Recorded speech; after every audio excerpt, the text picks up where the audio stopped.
তোমরা তোমরা ভাবলে আমরা চুরি করব, ম্যাক্সিমাম লোককে ভোটার থেকে বাদ দিয়ে দেব, এক একটা বিধানসভায় 30,000, 40,000, 50,000 ভোটার বাদ দিয়ে তোমরা জিতে যাবে না।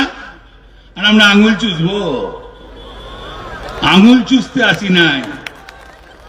দলটা তৃণমূল কংগ্রেস, দীর্ঘদিন দল করছি, সিপিএম কে তাড়িয়েছি, তোমাদেরও তাড়াবো, তোমাদেরও তাড়াবো। আবার 26-এ ইলেকশন, সেই ইলেকশনে মমতা ব্যানার্জি জয় জয়কার হবে। আর চ্যালেঞ্জ করে বলতে পারি, এই সিট হাসান সিট কম করে 60 থেকে 65,000 ভোটে জিতবো ইনশাল্লাহ। এ বলে গেলাম। কেন জিতবো জানেন? মমতা ব্যানার্জির সততা, অভিষেক ব্যানার্জির সততা, যে কথা রানা সিং বলছিল, এই সততার জন্য জিতবো। কেন এদের অভিষেক ব্যানার্জি এবং মমতা ব্যানার্জির যে সততা আজ পশ্চিম বাংলায় দেখিয়ে দিয়েছে। আজকে লজ্জা লাগে না?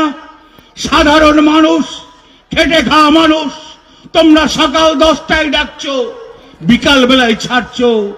একটা দিন মজুর, সে 500 টাকা মাইনে পায়, তাকে যদি সপ্তাহে 3 দিন দেখো, মাসে যদি 6 দিন দেখো, তার ক্ষতি হচ্ছে না?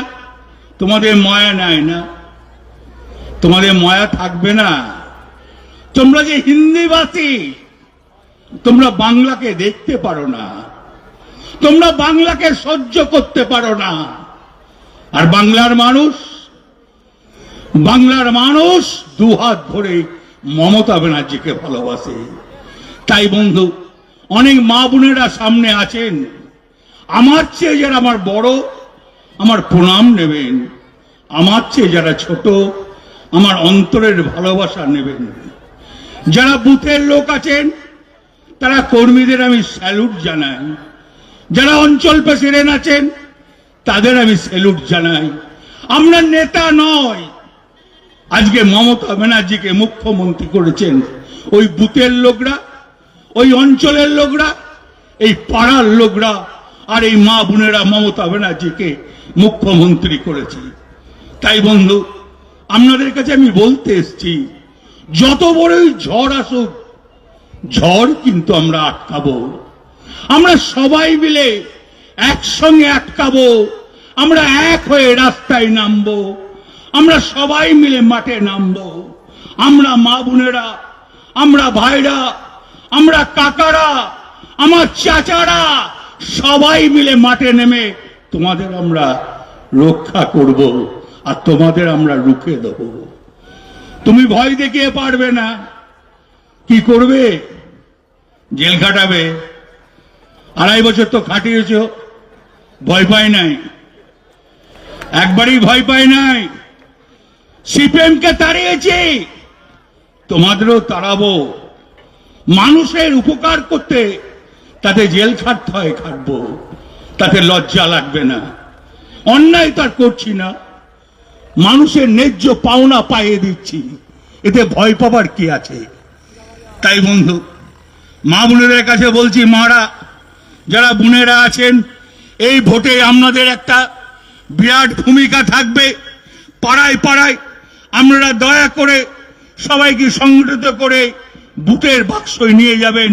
জোড়হাত করে বলছি, এই ভোট খুব দুর্দান্ত ভোট। ওরা যা কৌশল করেছে, ওরা আমাদের সঙ্গে লড়াইয়ে পারছে না, আমাদের সঙ্গে লড়াইয়ে পারবে না।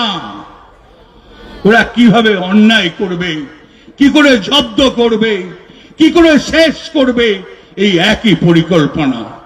তো এই পরিকল্পনা আমরা মানব না। হ্যাঁ, আমরা ব্লকে ব্লকে যাব, দরকার হলে অঞ্চলে অঞ্চলে যাব, অঞ্চলে অঞ্চলে সভা করব, দরকার হলে পাড়ায় পাড়ায় সভা করব। তবু মানুষকে বলবো, ভয় পাবেন না। আজকে 92 জন এসআর এর ভয়ে আত্মহত্যা করেছে। কই, যারা আত্মহত্যা করলো তার ফ্যামিলিদের কে দেখবে? কোথায় আছো তোমরা? কেন আত্মহত্যা করবে? তার তো পশ্চিম বাংলার মানুষ। কেন কেন এসআরের জন্য মৃত্যু বরণ করতে হলো? সে যেই হোক, হিন্দুই হোক আর মুসলমানই হোক, তারা তো আত্মহত্যা করলো। তোমরা তো সহানুভূতি হাত বাড়িয়ে দিলে না, তোমরা তো পাশে এসে দাঁড়ালে না। তাহলে সেই বাড়িতে যদি দুটো বাচ্চা থাকে, তার স্ত্রী কি করবে? তোমাদের লজ্জা লাগা দরকার। তাই বন্ধু, সব শ্রেণীর মানুষকে বলছি, ভয় পাবেন না, আত্মহত্যা করবেন না কেউ। ভয় পাওয়ার কোনো কারণ নাই। আপনাদের সঙ্গে মমতা ব্যানার্জি আছে, আমরা আছি। দরকার হলে আপনারা যখন ডাকবেন তখন আসবো। জয় হিন্দ। মমতা ব্যানার্জি জিন্দাবাদ, অভিষেক ব্যানার্জি জিন্দাবাদ।